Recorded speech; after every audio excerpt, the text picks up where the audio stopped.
Predicting the future is notoriously difficult. Who could have imagined, in the mid-1970s, for example, that by the end of the 20th century, computers would be as common in people's homes as TV sets? In the 1970s, computers were common enough, but only in big business, government departments, and large organizations. These were the so-called mainframe machines. Mainframe computers were very large indeed, often occupying whole air-conditioned rooms, employing full-time technicians, and run on specially written software. Though these large machines still exist, many of their functions have been taken over by small, powerful personal computers, commonly known as PCs. In 1975, a primitive machine called the Altair was launched in the U.S.A. It can properly be described as the first home computer,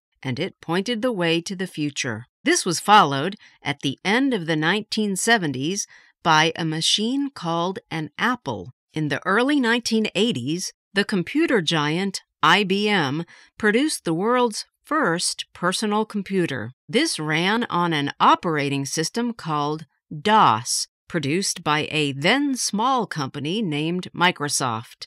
The IBM personal computer was widely copied. From those humble beginnings, we have seen the development of the user-friendly home computers and multimedia machines which are in common use today. Considering how recent these developments are, it is even more remarkable that as long ago as the 1960s, an Englishman, Leon Bagrit, was able to predict some of the uses of computers, which we know today. Bagrit dismissed the idea that computers would learn to think for themselves and would rule the world, which people liked to believe in those days. Bagrit foresaw a time when computers would be small enough to hold in the hand, when they would be capable of providing information about traffic jams and suggesting alternative routes, when they would be used in hospitals to help doctors to diagnose illnesses, when they would relieve office workers